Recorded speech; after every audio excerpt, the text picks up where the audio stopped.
শুভ সকাল বন্ধুরা। তো কেমন আছো তোমরা সবাই? আশা করি সবাই ভালো আছো আর আমি অনেক ভালো আছি। তো আমাদের বাড়ি কালকে দুটো নতুন মেম্বার এসেছে। তো চলো তোমাদের দেখাই যে নতুন মেম্বার কে।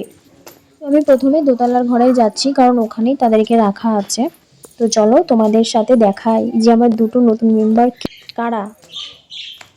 তো বাড়ি ছিলাম না, আমি গিয়েছিলাম কালকে আমার বাপের বাড়িতে, অনেক রাত্রিবেলা এসেছিলাম, তো এসে ঘুমিয়ে পড়েছিলাম।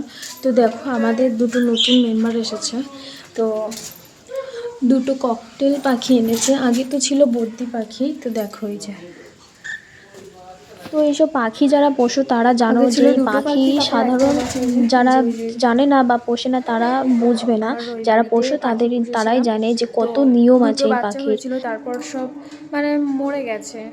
এই বদ্রি পাখি বা ককটেল পাখি বলো, যে কোনো পাখির আলাদা আলাদা নিয়ম আছে। এই নিয়মগুলো যদি তোমরা ঠিকভাবে মেনে চলতে পারো তাহলে খুব ভালো হয়, আর যদি না মানতে পারো তাহলে পাখিগুলো শেষে মারা যায়, যেমন আমার হয়েছিল।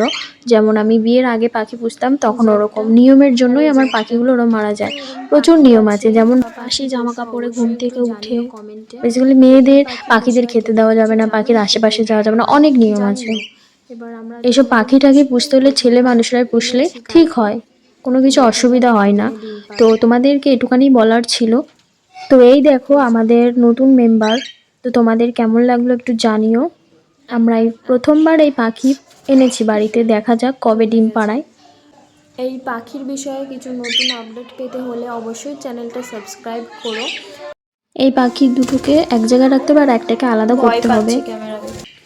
এদেরও বাড়িতে এনেছি প্রায় 3-4 মাস হতে গেল, কিন্তু এখনো ডিম পাড়ায়নি, কেন জানি না।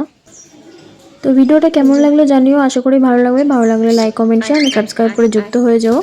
দেখা হচ্ছে অন্য ভিডিওতে।